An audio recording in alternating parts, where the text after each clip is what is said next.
بسم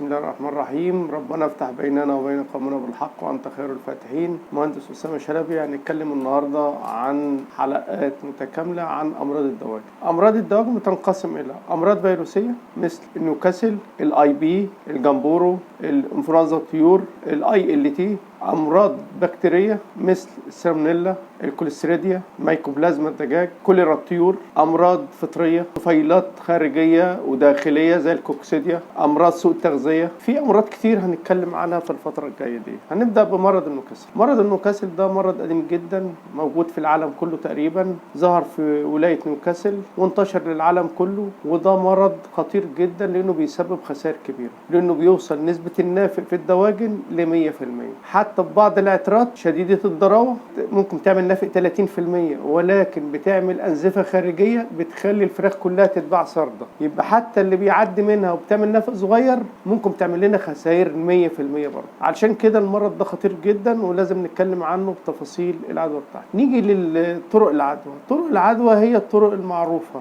ولو طبقنا برنامج الامان الحيوي مش هتحصل طرق العدوى دي. طرق العدوى دي اما عن طريق الهواء او الاحتكاك المباشر او الزوار او وجود طيور مصابه او ما تطهرش المكان كويس وكان في عنبر مصاب حتى لو بعترات خفيفه بتسيب المشكله دي فبتتنقل للدفعه اللي بعدها. يبقى اذا طرق العدوى بالاحتكاك المباشر او عن طريق الهواء او العلف الملوث، الادوات الملوثه بالمرض. فطرق العدوى هي ببساطه شديده نتلافاها بتطبيق الامان الحيوي، برنامج الامان الحيوي اللي احنا اتكلمنا عليه في فيديو، وهننزل فيديوهات كتيره للامان الحيوي لانه اخطر شيء لحمايه الدوره، وان احنا ما نصرفش مصاريف كتيره سواء في امراض بكتيريه او فيروسيه او حتى امراض طفيليه او امراض سوء التربيه. لو احنا طبقنا الامان الحيوي ما يحصلش المشكله دي. دي طرق العدوى. انواع المرض في منه 3 انواع: العتره الخفيفه والعتره المتوسطه والعتره الضاريه او شديده الضرر. العتره الخفيفه والعتره المتوسطه دي ما بتاثرش على الطائر او على الكتكوت او على الرومي او على اي نوع من انواع الطيور، سيرها بيبقى طفيف، فلذلك العترات دي بتستخدم في عمل تحصينات منها زي الهيتشينر واللاسوتا والكولون والانواع المعروفه. طب العتره الضاريه او شديده الضراوه دي بقى اللي بتعمل لنا المشاكل كلها، ودي منها 3 انواع: نوع تنفسي ونوع احشائي ونوع عصبي. النوع التنفسي بيضرب او بيصيب الحنجره والقصبه الهوائيه، بيعمل مشاكل في الجهاز التنفسي. النوع الاحشائي بيصيب الاثنى عشر والمعده الغديه وبيعمل مشاكل في الجهاز الهضمي، ودي من اخطر الانواع. دي العتره دي الحاده وفوق الحاده. العتره العصبيه دي اللي بتسيب الجهاز العصبي وبتعمل مشاكل عصبيه اللي هي التواء الرقبه والمشاكل العصبيه، وممكن شلل في الارجل، شلل في الاجنحه. طب ازاي اعرف؟ مجرد ما ابص كده اعرف ان ده مرض النيوكاسل. لازم عشان اتاكد ان ده مرض النيوكاسل في اعراض جامعه مع كل الامراض وفي اعراض مش جامعه مع المرض ده. لما يبقى ما عنديش اي مشكله تنفسيه خالص وتاني يوم اسمع اصوات تنفسيه، انتفاش في الريش، الزرق بتاع الفراخ يبقى لونه اخضر، امتناع عن الاكل تماما، يعني هو بيزيد الاستهلاك بيقل لاكتر من النص، يبقى تجمع الفراخ جنب الدفايات او جنب الحيطان كده على طول، يبقى بنسبه 90% ده مرض النيوكاسل. الامراض الفيروسيه غالبا ما بتتعرفش الا بالبي سي ار.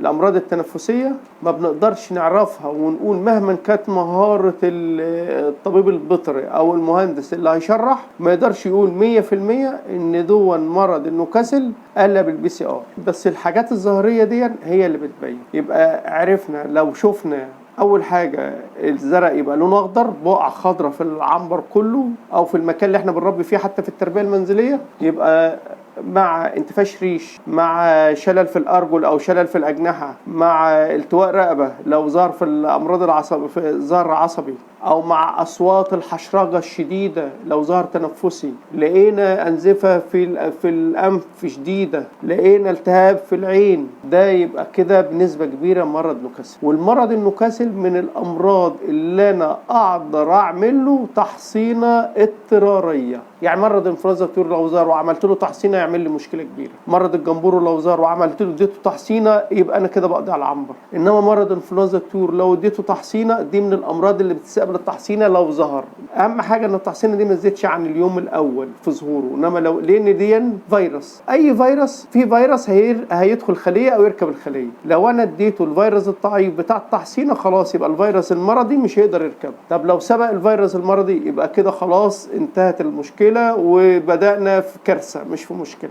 يبقى ده المرض ده من الامراض اللي بتحتاج تحصينه اضطراريه. يعني لما يخش لي المرض لو انا حصنت ده يعمل لي حمايه كويسه جدا ويقلل الناف ويقلل المشاكل الاقتصاديه. طب بالنسبه بقى للكوارث اللي بتحصل منه ايه؟ بالنسبه للاعراض التشريحيه طبعا بيحصل التهاب شديد في الحنجره والقصبه الهوائيه، انزفه موجوده فيها وافرازات مخاطيه فيها. دون بالنسبه لاعراض الجهاز التنفسي. طبعا في اعراض في الجهاز العصبي. الاعراض المعده بيصيب المعده والاثنى عشر فبتحصل انزفه في المعده والاثنى عشر. واحنا قلنا تاني ان ده بيكتشف عشان اقول ان ده مرض النيوكاسل لازم او اي مرض فيروسي على الاطلاق ويمكن بكتيري ده بالPCR لازم بيطلع النتيجه بتتاخر شويه. عشان كده في حاله النيوكاسل لازم ما تدخل بسرعه شويه وادي التحصين. طب نعمل ايه بقى كعلاج او افضل برنامج تحصين لمرض النيوكاسل؟ مرض النيوكاسل علشان منتشر في العالم ومرض قديم قوي فلازم اتطور مع برنامج التحصين عشان بدات تخش له عترات مختلفه. طب ايه افضل برنامج تحصين؟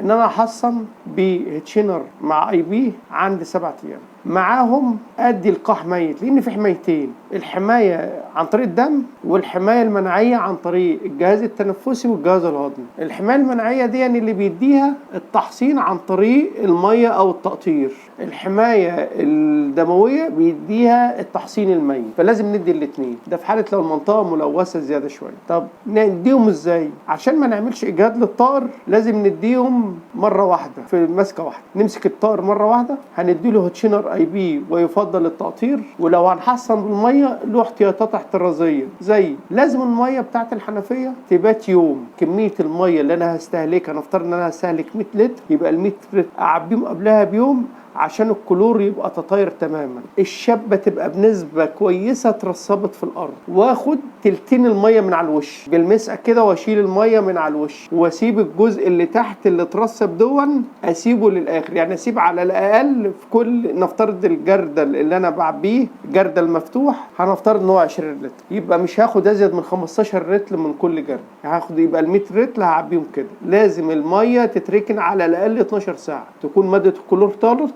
الميه اللي هي بتاعه الحكومه، ميه السهريج، ميه مش ميه الابار، مش ميه الطرمبه بالبلدي، يبقى باخدها واقوم اركنها 12 ساعه على الاقل ويفضل 24. هيحصل ترسيب للشبه والاملاح الموجوده في الميه. الميه طبعا بتاعه الحكومه ما فيهاش املاح انما فيها شبه وكلور. الكلور هيطاير نضمن ان هو الطار تمام والشبه هتترسب الى حد ما وناخد الجزء اللي فوق من الميه. طب عشان نحسنها كمان نعمل ايه؟ نحط ربع بالنسبه للمزارع، نجيب لبن مجفف خالي الدسم ونحط 250 جرام على ال 100 لتر، 250 جرام على ال 100 لتر، والميه تفضل قدام الطيور حد ادنى من ساعه ونص لساعتين، يبقى ضمننا ان هم شربوا. واقل حاجه مده تعطيش من ساعتين ل3 ساعات، ساعتين في الصيف، من ساعتين ل3 في الصيف، ومن 3 ل4 في الشتاء عشان نضمن ان الطيور كلها شربت تماما الجرعه المناسبه ليها. يبقى ده في حاله التحصين بالميه لازم ناخد الارشادات دي. طب في حاله التحصين بالتقطير وده يفضل هنحصن حاجتين. قلنا هيتشينر IB مع ميت. الميت نيوكاسل ميت يكون يا ريت يكون ثنائي نيوكاسل مع انفلونزا الطيور. ده عند عمر كام؟ 7 ايام. تبقى ماسكه واحده الطيور كلها تتمسك تتقطر وتتحقن. الميت بيبقى حقن، الهيتشينر IB هيبقى تقطير في العين. طب بعد 10 ايام يعني بعد 17 يوم هنقرر الكولون IB. الكولون IB.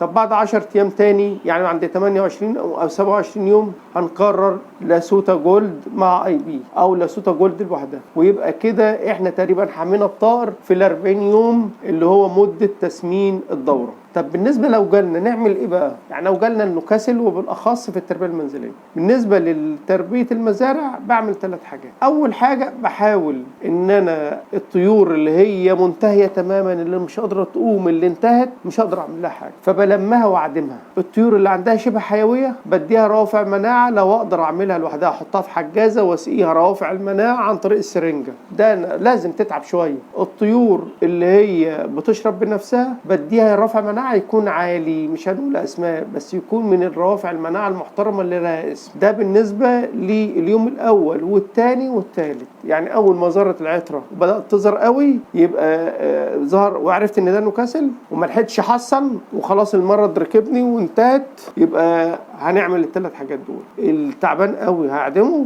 المتوسط هحاول اسقيه رفع مناعه انا بايدي، العمال تتعب معانا شويه وتسقيه بايدي رفع مناعه يكون مركز علشان يديله حيويه شويه. الثاني هسقيه رفع مناعه هو هيشرب وياكل لوحده، وان شاء الله كده نقدر نحمي الدوره الى حد ما ان هي تعدي. طب ماشي، انا خايف بقى من الاضرار الثانويه، البكتيريا اللي هتصيبني، اللي ممكن فيروس تاني يجي لي، اي حاجه، بقوم مدي مضاد حيوي تنفسي معوي بعد اليوم الرابع. يعني اديت اول 3 ايام رفع مناعه، اليوم الرابع رفع مناعه، الخامس والسادس لان بدات العطره هتقل. لو هي بس المرض ده دخل لوحده ومعهوش زوار تانية هيبدا يقل، لان الكيرف بتاعه اقصى حاجه 3 ايام بيبدا ينزل بعد الثالث بس نزول تدريجي. فانا ابدا اخش بالمضاد الحيوي اديله ال4 ايام، وابدا اخش بالمضاد الحيوي تنفسي معه يكون مضاد حيوي قوي عشان يحميني من البكتيريا او العدوى الثانويه بتاعت اي بكتيريا في اليوم الرابع. بعد اليوم الرابع نبدا من الخامس والسادس والسابع من الاصابه، ان شاء الله باذن الله تكون اقل خسائر، لان هو كده كده بيعمل خسائر وخسائر كارثيه. نبقى كده اتكلمنا على المرض النكاسل. المره الجايه هنكمل سلسله الامراض الفيروسيه والبكتيريه وسوء كل امراض الدواجن عشان نتلاشاها. والله الموفق.